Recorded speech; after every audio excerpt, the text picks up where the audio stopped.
Expedição Nefilim apresenta O Som dos Nefilim. Ecos de uma Era Esquecida.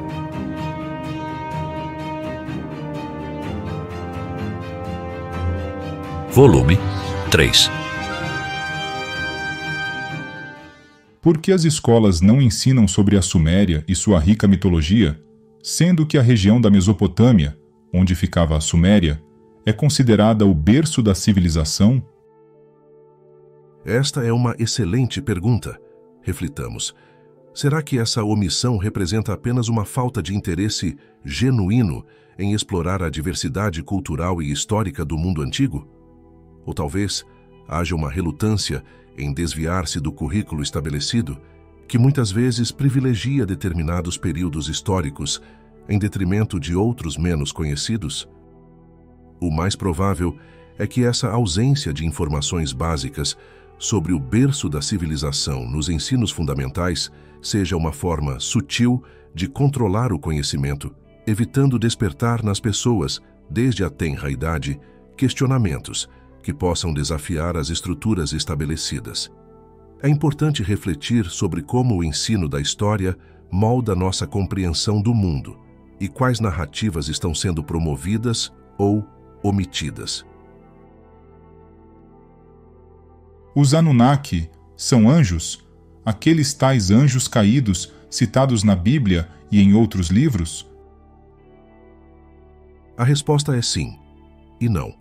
Quando se faz referência a anjos, arcanjos ou qualquer outra menção às hostes celestiais na Bíblia ou em outras escrituras, na verdade, está se falando dos Anunnaki.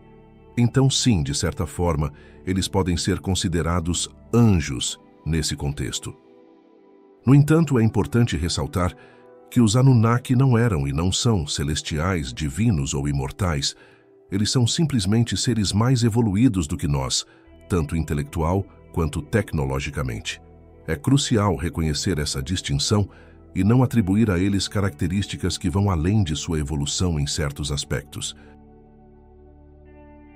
A Inquisição, realizada pela Igreja Católica na Idade Média, teria sido obra de Marduk?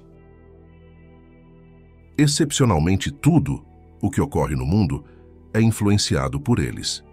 E a Inquisição não é uma exceção. Cada nação, especialmente as grandes potências, excluindo os países emergentes e do terceiro mundo, estes são apenas massa de manobra. É governada por algum descendente dos que permaneceram na Terra ou por alguém escolhido por eles. E quando falamos governado, pode ser tanto publicamente, através de presidentes ou ditadores, quanto veladamente, através de famílias poderosas que controlam os negócios das nações. Todos esses líderes disputam o controle da terra e de seus habitantes enquanto aguardam o retorno do clã de Enlil. Seu objetivo comum é conquistar a primeira região, Israel, e neutralizar ou cooptar os enlilitas, visando enfraquecer o apoio a Enlil e, consequentemente, cortar os laços com Nibiru. Jerusalém torna-se assim um ponto de interesse primordial, explicando a constante cobiça pela cidade e a atenção centrada em Israel, mesmo sendo um país menor do que o estado brasileiro de Sergipe. Para onde foi Enlil, afinal? Ele e Enki, que eram os líderes Anunnaki na Terra, não permaneceram aqui?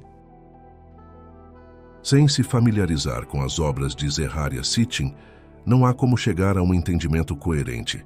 Haja visto que muitos canais de informação estão propagando informações incorretas. Os Anunnaki, que permaneceram na Terra, são aqueles que nasceram aqui ou foram impedidos de retornar a Nibiru. É incerto a data de quando Enlil, ou Ninurta, seu filho, pois o comando atual permanece desconhecido, retornará. O que se pode especular é que possivelmente voltará acompanhado por outras lideranças de Nibiru. Enquanto isso, a Terra continuará sendo objeto de disputa entre os que permaneceram aqui. A narrativa sobre os Anunnaki, sob a ótica da teoria dos antigos astronautas, apresentada pelo canal Expedição Nefilim, vem das tabuletas sumérias? não apenas nas tabuletas sumérias, mas também nos estudos acadêmicos de renomados pesquisadores como Samuel Noah Kramer, Erich von Däniken e Zecharia Sitchin. Além disso, trazemos as narrativas da Bíblia hebraica, com a qual fazemos as pontes de entendimento com os registros sumérios, o que é, em verdade, nosso principal diferencial para os demais canais que tratam do assunto. E é essencial destacar a importância de abordagens sérias e embasadas, livres de teorias infundadas ou narrativas que carecem de comprovação além da subjetividade.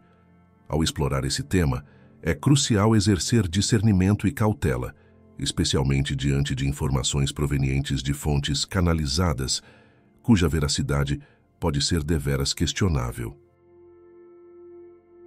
A existência de seres de outro planeta, mencionados nas tabuletas, os Anunnaki, influenciou as culturas e guerras pela história terrestre? E com base a isso, existe possibilidade de uma nova destruição nuclear e o ressurgimento da Terra, ou mesmo de Marte? Absolutamente tudo se origina a partir do relato dessas tabuletas. Nós vivemos uma história oficiosa e somos distraídos da história oficial, que acontece nos bastidores. A guerra nuclear foi deflagrada em 2024, do século 21 a.C. O rei Salomão, que andou com os Anunnaki, deixou registrado que estamos fadados a repetir o passado. O mundo está perigosamente se encaminhando para uma guerra nuclear, e estamos em pleno 2024 do século 21, depois da Era Comum. Personagens atuais como Putin agem em nome dos Igigi, assim como a China, frisando que tanto o urso siberiano quanto o gigante amarelo são fortes candidatos a protagonistas de uma iminente guerra nuclear. Os Estados Unidos estão atualmente controlados pelos descendentes de Marduk, assim como a Europa. Todos os Nefilim nascidos na Terra ou impedidos de voltarem a Nibiru geraram descendências que disputam o poder, desde os tempos que Enlil se afastou. E todos esses vão disputar o poder, antes que o clã de Enlil volte e termine o conflito, que não acabou no passado. O que se depreende do momento atual, dentro do contexto dos Nefilim, é que quem ganhar a guerra que está se configurando entre eles vai se voltar contra Israel, porque é lá que se encontra o elo com Nibiru. É por isso que sempre desejaram conquistar Jerusalém. E no dia que isso ocorrer, a terra sai do controle de Nibiru e vai para as mãos de um desses Nefilim que aqui ficaram. E o que estamos vendo é que nenhum deles consegue mais disfarçar o desejo de escravizar seus povos, e nitidamente o tempo urge. Se não fomos criados por um Deus, como as religiões contam, temos ou não temos almas e espíritos? Ou, quando morremos, simplesmente desaparecemos para sempre, sendo seres fabricados por engenharia genética e talvez até descartáveis? De fato, não fomos criados por nenhum Deus bíblico, ou que esteja narrado em qualquer livro religioso. Somos espíritos encarnados em um corpo, sem dúvida. Corpo este que foi evoluído pelos Anunnaki.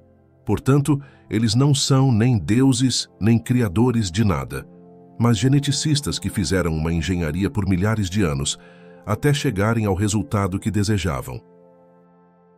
Isso, contudo, saiu do controle deles. Para onde vamos, afinal, quando morremos? Bem, para o mesmo lugar de onde viemos, que não é feito de matéria, como a concebemos aqui nesta dimensão, e de onde retornaremos indefinidamente até que consigamos subir o degrau evolutivo e não retornar mais para este plano. Mas, afinal de contas, quem é este que vocês chamam de grande criador de tudo? É Anu ou Enki? Sob a ótica dos terrestres que compõem a maioria das interpretações, Enki é considerado o criador de tudo, sendo reverenciado por uma variedade de epítetos em várias culturas, religiões e mitologias.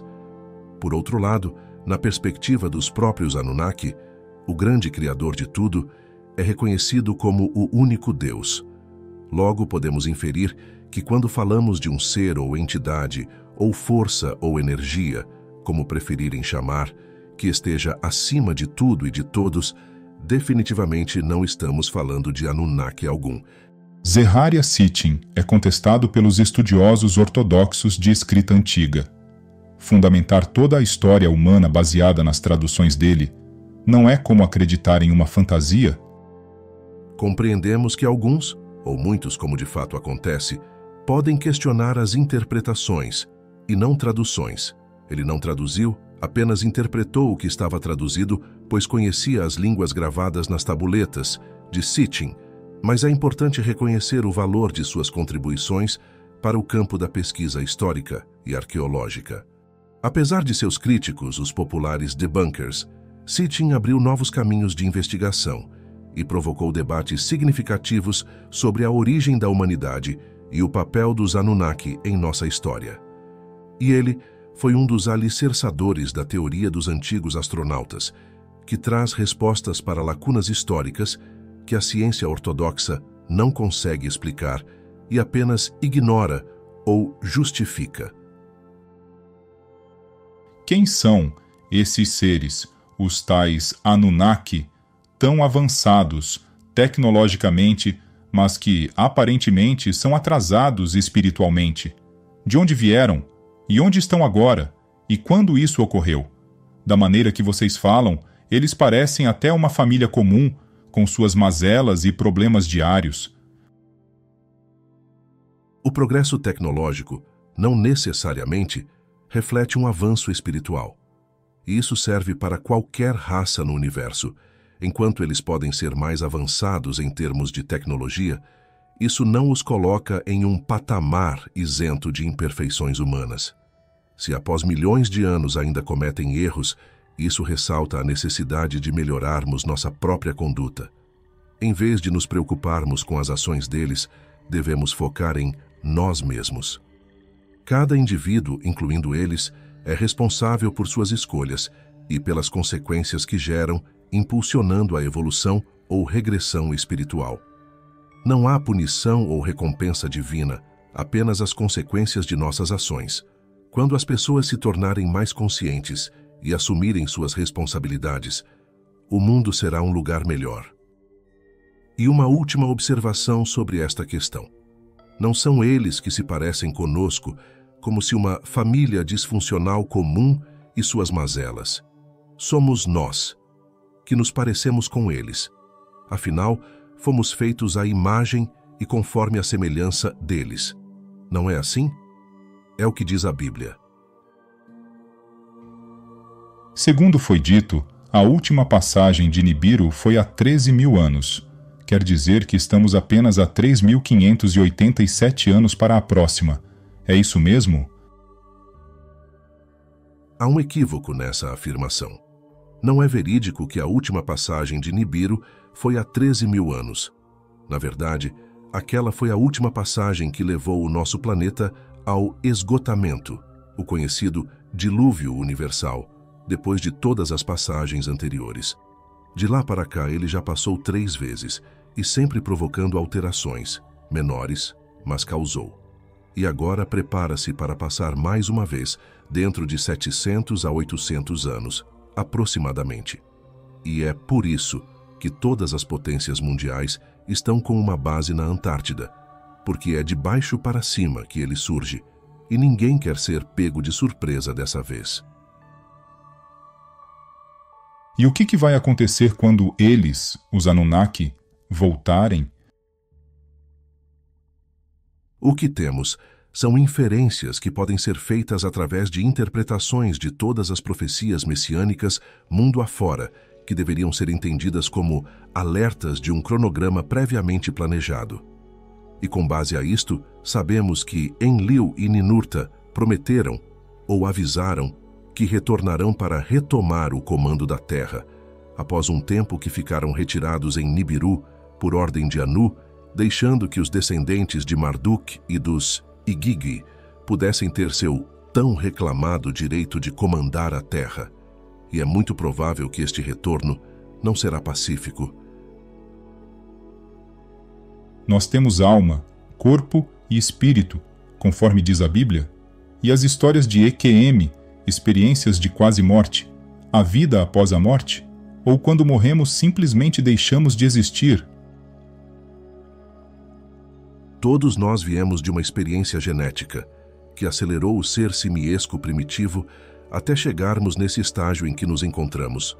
Se os Nefilim não tivessem interferido, provavelmente ainda estaríamos numa condição primitiva. No entanto, a alma e o espírito pertencem ao grande Criador de tudo, que não é nenhum desses deuses das religiões ou de qualquer mitologia. Todos carregamos a centelha divina e o que temos de fazer é compreendermos nosso papel neste mundo e lutarmos para corrigirmos os nossos erros até regressarmos para ele, ou sermos enviados de volta para cá ou para algum outro planeta. É claro que toda e qualquer afirmação para onde vamos acaba sendo especulação e muitas vezes manipulação. Portanto, não podemos afirmar nada a esse respeito. No entanto, acreditamos que a morte é o fim de um ciclo para um recomeço posterior, segundo a vontade do grande Criador de tudo e de acordo com o que plantamos. Todos os dias, nossa mente tenta nos derrubar, e é esta batalha diária que temos que vencer, para que, a cada dia, sejamos melhores do que fomos no dia anterior. Ninguém evoluirá por meio de rituais, sacrifícios, rezas, devoção dogmática a qualquer religião ou subserviência a um guru ou sacerdote. A evolução é individual e depende exclusivamente das escolhas que fazemos.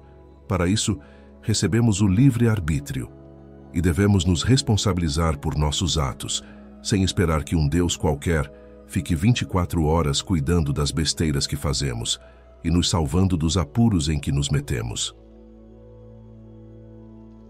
A oração do Pai Nosso que estais no céu, quem nos ensinou essa oração foi Jesus, que veio muito depois dos Anunnaki, correto? Em verdade, muito antes dos tempos de Jesus, os enlilitas já proclamavam as palavras Baru Atah Adonai Eloheinu Melech Haolam, significando Pai Nosso que estás no céu, santificado seja o vosso reino. Isso sugere que Jesus pode ter aprendido essas preces e ensinamentos de suas figuras religiosas anteriores. Portanto, Jesus não ensinou nada que já não tivesse sido por ele aprendido com quem cuidou da sua formação religiosa, que, não nos esqueçamos, era judaica. Se os Anunnaki possuíam tanta tecnologia quanto é especulado pelos estudiosos da teoria do antigo astronauta, por que ainda mineravam ouro e outros metais de forma tão arcaica? Embora os Anunnaki possuíssem um nível avançado de tecnologia, como sugerido por proponentes da teoria do antigo astronauta, sua exploração inicial de metais como o ouro aparentava ser arcaica devido a limitações logísticas. Inicialmente, apenas os equipamentos básicos teriam sido enviados à Terra, refletindo uma fase de reconhecimento e adaptação ao novo ambiente.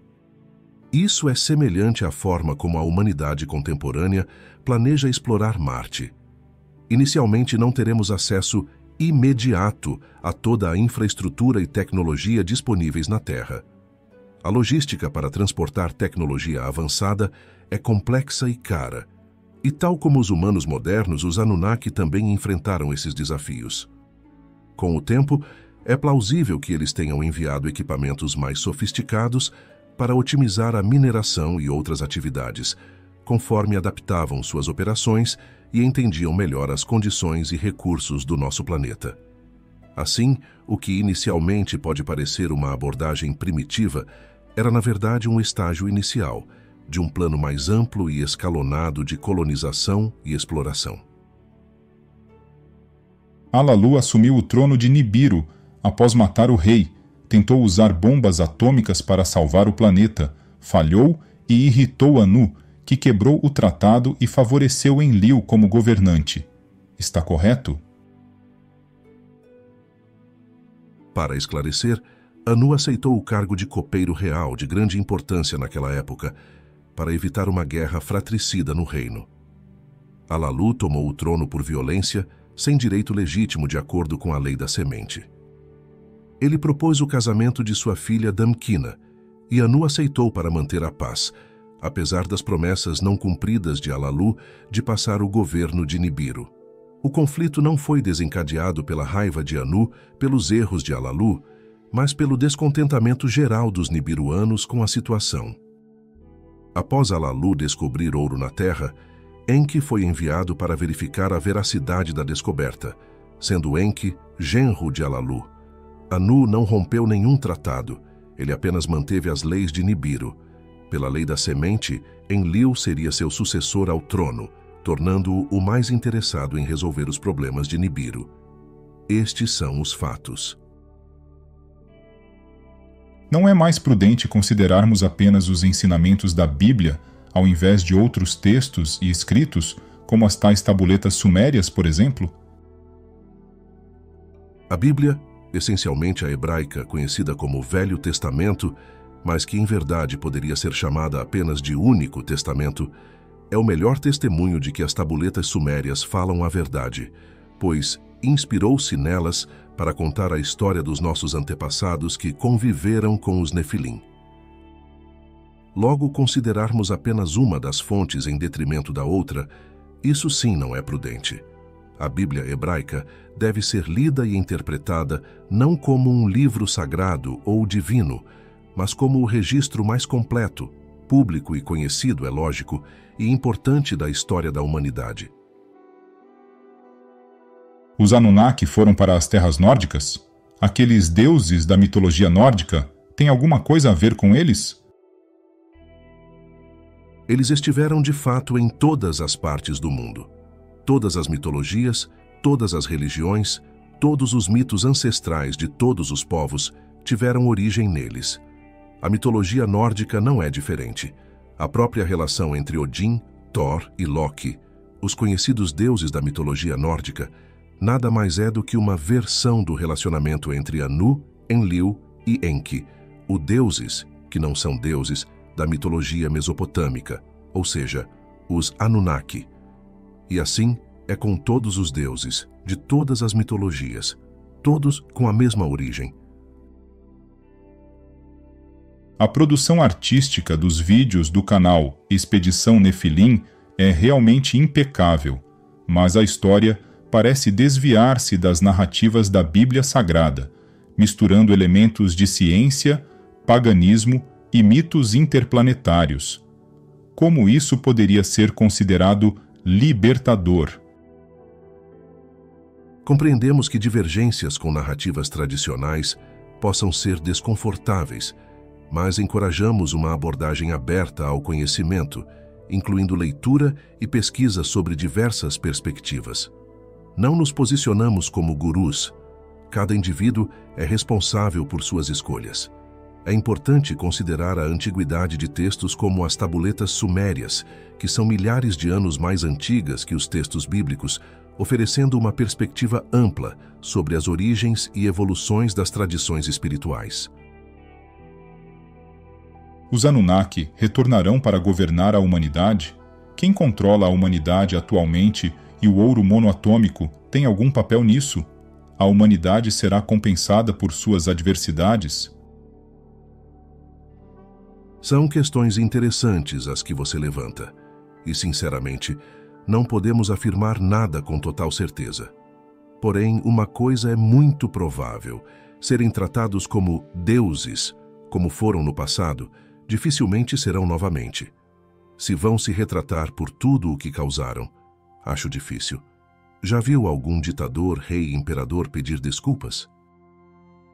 Porém, há um grupo deles que sabe e admitem que erraram, e sabem que precisam se retratar para poderem seguir em sua evolução, espiritualmente falando. Isso não é por nós, é para o bem deles mesmos. Esse grupo deixou escrito que voltaria. Quando não sabemos, mas é algo entre os dias de hoje e os próximos 800 anos. E quando retornarem, provavelmente viveremos os dias mais conturbados dessa era. Segundo muitas pessoas, é triste ver tanto delírio, apesar dos ensinamentos de Deus e Cristo, porque ainda buscamos suposições em vez de nos apegarmos à fé. É importante destacar que a discussão aqui foca em fatos evidências e teorias, como a dos antigos astronautas, sem descartar a fé, mas também sem se limitar a ela. Quando se estiver pronto para explorar além da fé cega e mergulhar no conhecimento factual, pode se juntar à discussão. A fé é sem dúvida importante, mas deve ser acompanhada de compreensão e questionamento para não limitar a percepção. O Vaticano sabe de tudo isso? Os chefes de Estado sabem também? O Vaticano, assim como outras instituições religiosas, é consciente das conexões entre a Bíblia hebraica e as antigas tabuletas sumérias, mas escolhe defender seu próprio sistema de crenças como um mecanismo de controle. Estudar os textos bíblicos pode revelar semelhanças com as narrativas sumérias, ajudando a desvendar aspectos compartilhados entre diferentes tradições antigas. Enki é um Nefilim, sendo os Nefilim descendentes dos Anunnaki e humanos? Como se diferenciam as raças dos Nefilim, Anunnaki e Igigi? Sim, Enki é um Nefilim. Entenda-se. Na mitologia suméria, Nefilim é um termo equivalente a Anunnaki. Anunnaki, Nefilim e Igigi são a mesma raça, diferenciados apenas por epítetos que os sumérios e depois os hebreus usaram na língua semítica para identificá-los. Esses termos refletem distintas funções ou aspectos desses seres dentro de suas tradições e mitos. Alalu, segundo consta, foi enviado para Marte e não governou a Terra após fugir de Nibiru. Como isso se alinha com o fato de Marduk, filho de Enki, governar a Terra e procriar com uma humana? Os Anunnaki, também conhecidos como Nefilim, chegaram à Terra aproximadamente há 455 mil anos, e Alalu foi o primeiro deles a pisar no nosso planeta. De acordo com a lista dos reis sumérios, o primeiro rei registrado é Alulim, identificado como Alalu, que governou a Terra por 8 Shars, o equivalente a 28.800 anos. Essa longa duração no poder destaca a importância e o impacto de sua liderança na história antiga da Terra. Alalu, apesar de mais tarde ter sido enviado a Marte, onde se acredita que sua tumba esteja, teve um papel crucial na inicial colonização suméria do planeta Terra.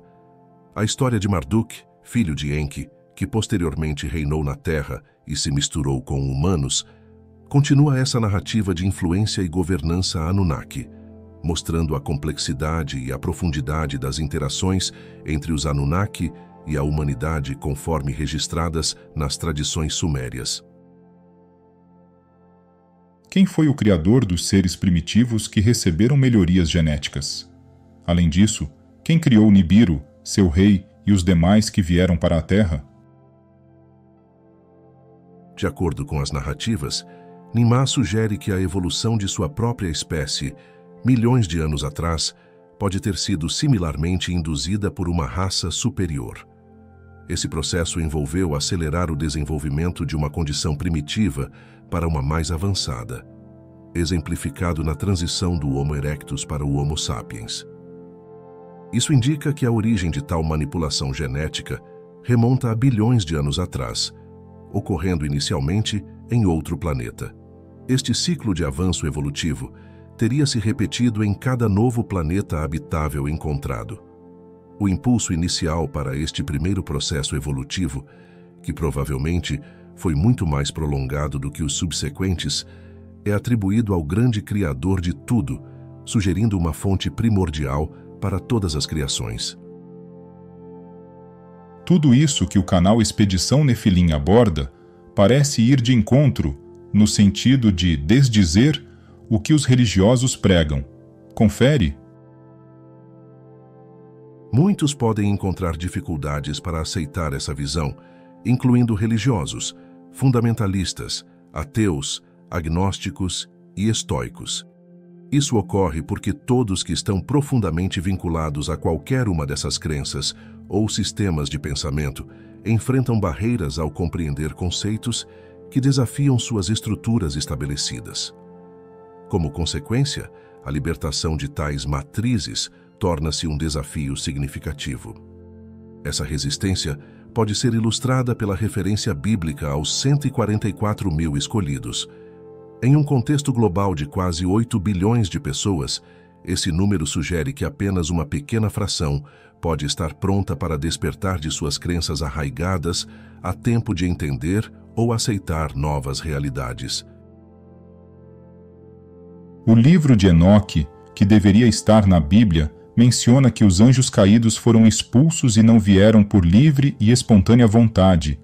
Isso significa que eles caíram aqui? De fato, existem 3 versões do livro de Enoque em circulação, e cada uma apresenta sua própria perspectiva sobre eventos e personagens bíblicos. Embora nenhum desses textos possa ser considerado uma fonte incontestável da verdade, eles contêm elementos fascinantes que coincidem com registros de outras fontes antigas, como as tabuletas sumérias. Contudo, também há aspectos desses livros que parecem refletir uma tentativa de manipulação narrativa. Portanto, cada indivíduo pode escolher em que acreditar com base em suas próprias convicções e pesquisas.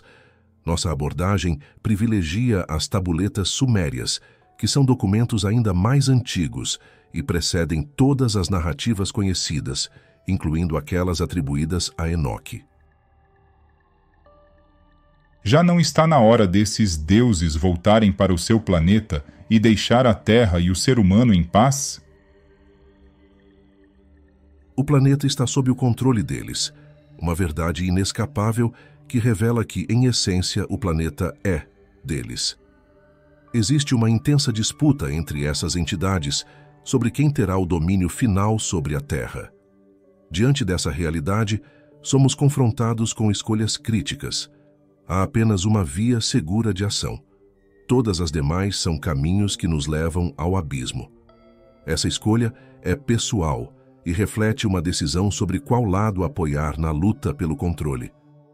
A ignorância aumenta substancialmente o risco de escolhermos o lado errado nesta disputa.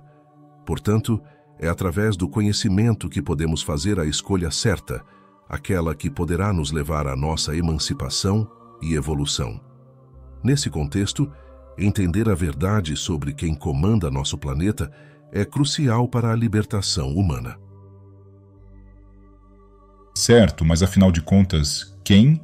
Seria o Deus do Antigo Testamento, então? No Antigo Testamento, diversos Anunnaki são tratados como deuses. Antes do exílio babilônico, os hebreus veneravam um panteão que incluía divindades como Enlil, Ninurta, Ishkur e Utu, mais tarde associados ao tetragrama Iod, Ri, Val, Ri, que representa Yahvé. Após o retorno do exílio, a religião hebraica se transformou, centralizando a adoração em Yahvé como o único Deus. Essa mudança reflete uma evolução das crenças de um politeísmo rico para um monoteísmo enfático, ainda que as raízes politeístas permaneçam evidentes na figura de Yahvé. Qual dos clãs dos Anunnaki que são citados vocês acreditam estar controlando o Brasil? É difícil dizer com certeza qual Anunnaki controla este ou aquele território. O que se pode dizer com alguma segurança é que Israel, a primeira região, é controlada pelo clã de Enlil, a Rússia por parte dos Igigi, tanto quanto a China, e a maior parte da Europa, além do Iraque, pelo clã de Marduk. As Américas no momento estão sendo disputadas pelos clãs dos Igigi e pelo clã de Marduk. Porém, entendam, como já citamos aqui anteriormente, não é porque um determinado país esteja sob a influência de tal ou qual clã que seus governantes tenham ciência disso, especialmente os países subdesenvolvidos ou de terceiro mundo, como era usual dizer há décadas atrás. E aí entra o Brasil. Estes, sem sombra de dúvidas, são apenas massa de manobra dos que verdadeiramente dominam o planeta. Existe, de fato, uma agenda dos Anunnaki para a redução populacional global com o objetivo maior de controle da humanidade? Sim, existe essa agenda, e uma das etapas dela é conhecida como Agenda 2030, divulgada e elaborada por nada mais nada menos do que a ONU. Comparativamente, estamos passando pelo mesmo processo que a geração anterior a Noé passou: escassez de alimentos, superpopulação, desordem, violência, etc. A diferença é que nos dias de hoje existem mecanismos para tentarem evitar caos, e isso perpassa pelo controle da população, principalmente pelos que abdicam do controle da própria vida com responsabilidade, e decide entregar este controle para outra pessoa, para o Estado ou para uma ideologia.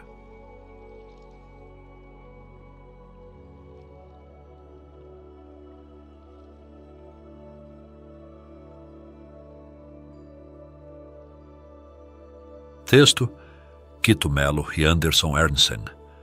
Edição: Anderson Ernsten.